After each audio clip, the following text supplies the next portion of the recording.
What is up, family? It's your boy D coming right back at you with another one.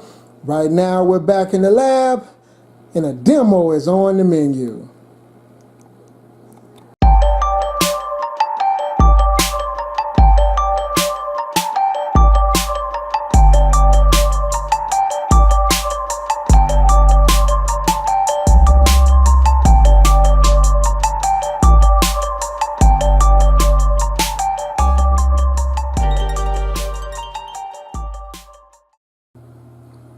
What is up, family? As you can see, we have another demo for you guys.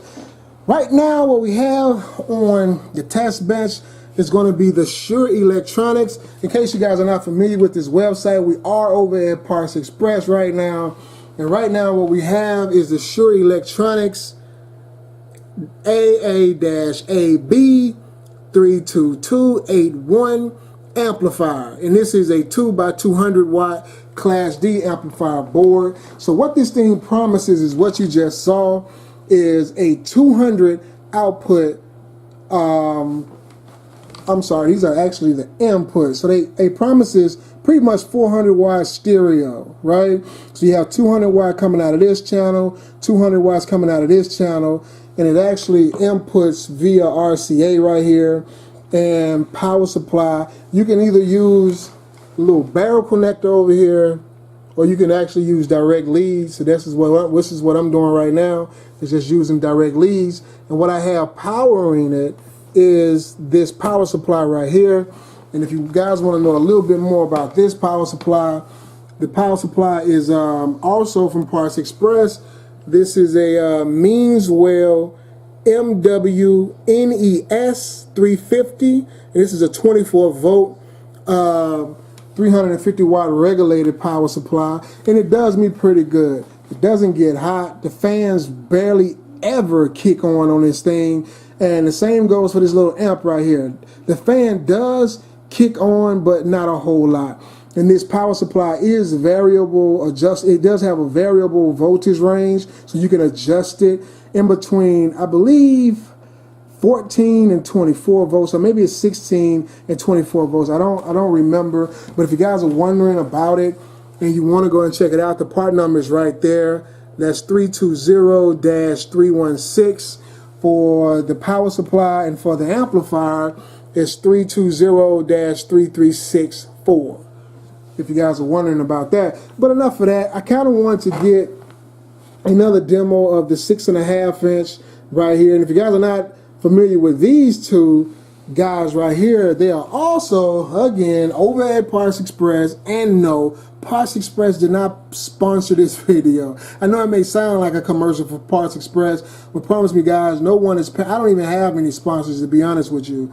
But if you guys are wondering what these are, I previously demoed the B452 Airs because of the air motion tweeter that they have in these drivers or in the cabinet. And these are the 4.5 inch versions that I previously demoed. And of course, the ones I have on the shelf, I mean on the test bench now, is actually the 6.5 inch versions of those. And they also have the air motion tweeters installed as well. So if you guys want to see a little bit more about that, just go look through my video archive, and it should be a demo of both.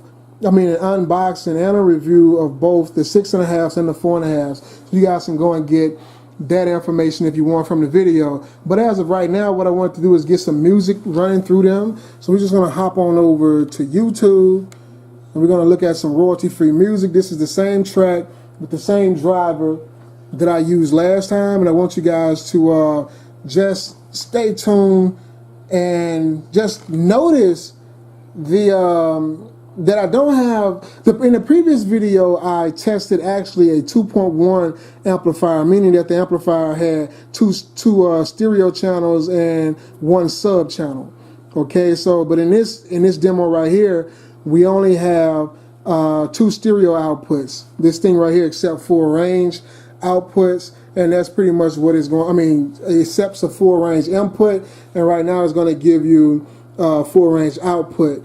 And if you guys are wondering why did I originally purchase this little amplifier right here, it was supposed to be incorporated within my home stereo system. Right now, if you guys can see, I got some rough mock-ups back here of my my home entertainment system in the making. And these two 8-inch subwoofers right here is what they were supposed to have. This little amplifier was supposed to have powered. But since then, I've gone out and I've actually purchased 2 plate amplifiers. If you guys are wondering what those are the Dayton Audio SPA 250s. I also did a review on those guys as well with these subwoofers, so please look for that video as well. But for right now, we're going to get off into this with the B452 Airs, a 6.5-inch variant of those, and I'm just going to get up here and get some music playing through them. Right now, I do not have the volume turned all the way up. I do not have it turned all the way up because, unlike the little TP3 amp that I tested once before, the 2.1 amplifier that I tested before, this amplifier does not have a volume control on it. But what I do like about this amplifier is that it actually does have a clip indicator on it, so you'll know when you're actually clipping. I don't know, to be honest with you, I don't know if it's a clipping indicator or a distortion indicator, but either of those are bad, right? So it'll flash red whenever you're sending that dirty signal through it and kind of like warn you or kind of like give you an indication of where to set your volume or gain to it. So enough of me rambling for right now. I'm going to go ahead and push play, and I will gradually increase the volume as the song plays.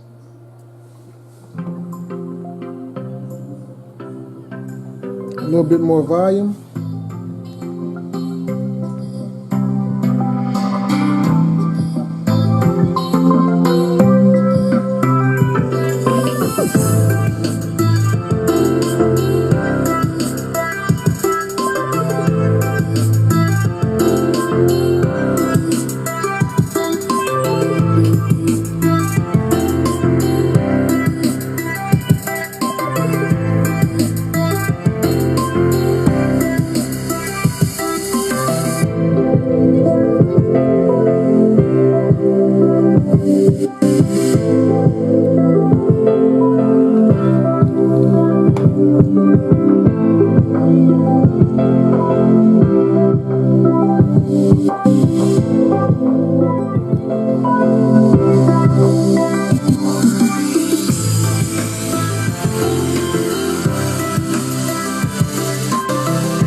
Okay, as you guys can see, that the amplifier does not seem to like this at full volume, but just like a lot of different mobile applications as far as like phones, tablets, things of that nature, MP3 players or whatever, at full volume, even car stereos, at full volume, they distort. They send dirty signals.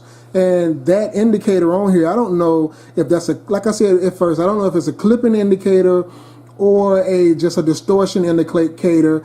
However, I think you can kind of like use both interchangeably in terms of how you want your system set up, because you don't want either of those things going on. So I think that's a good feature to have built into the amplifier, though I can't remember seeing anything on the website about it actually having that. I kind of like ran up on that by chance when I actually had it connected over here to my AV receiver. But now, like I said, I got this guy over here, and I got it actually chained to this guy over here, and they have their own little amplifier now. But it used to clip with these guys as well when I had it up too much. But of course, on the inside of that thing, you can go in and set individual level controls for speakers and subwoofer. So I was able to get that or eliminate that red light from coming on at all. But in all fairness, this amplifier here seemed to push these quite well, but only at full tilt. I really do wish that they had their own manual controls as far as like volume, and I also wish they had a built-in on-off feature. But for $50, what do you expect, right? Which is the reason why I'm not using them now in my setup, because in order to actually utilize these the way that I wanted to utilize these, I would have had to build an enclosure for them and have a on and off switch for them, or have some type of trigger on them or a timer on them. And I just didn't feel like that was necessary. I didn't feel like I wanted to do all that. I didn't feel like doing all that for it, so I didn't worry about it. But I did want to keep it because I have a future future project that I want to incorporate that into. But I did not use them. But for this little demo right here, I just wanted to show you guys what it is capable of. And to be honest with you, they pushed them well, and they pushed them cleaner. The sound coming from this right here was a lot cleaner than the one coming from the amplifier that I demoed on them previously. But to be honest with you, in my opinion, the other little amplifier actually got a little bit louder than this amplifier right here, but for good reason. I must point out something that I forgot to mention in the beginning, which is this thing promises 200 watts per channel at a certain voltage, okay? At a certain voltage. You have to supply it with the proper power supply. Right now, I think the max that this thing can put out is 24 volts, I believe, and that's what I have it on. I have it putting out 24, roughly 25 volts, but I think it's recommended to use a 36 volt power supply with this unit right here. If you want to see your full potential, the full potential of what it can do, you have to give it roughly 10 more voltage points than what I have than what I'm giving it right now. So in all fairness, it's a cleaner sound. It wasn't, to me, it wasn't as loud, probably because I don't have the proper power supply connected to it. Whereas with the other amplifier was actually closer to its max potential as far as like, because of the power supply unit that I was giving it. It required a 24 volt power supply to give its max potential, and I was giving it 19 volts. But in this case, this requires a 36 volt power supply, and I'm only giving it 20 something volts, 24 volts. So you guys can kind of see the contrast of that. But they both sound good. At the price point, I like it. And I would recommend someone to go out and get it if you're into like the do-it-yourself, when it comes down to your audio equipment or just making little fun projects and things of that nature. But enough of that for right now. Until next time, don't forget to like and subscribe. To all my new guys, click the notification bell after you subscribe so that you can get more videos like this when I post them. And until next time, it's your boy D, and I'm out.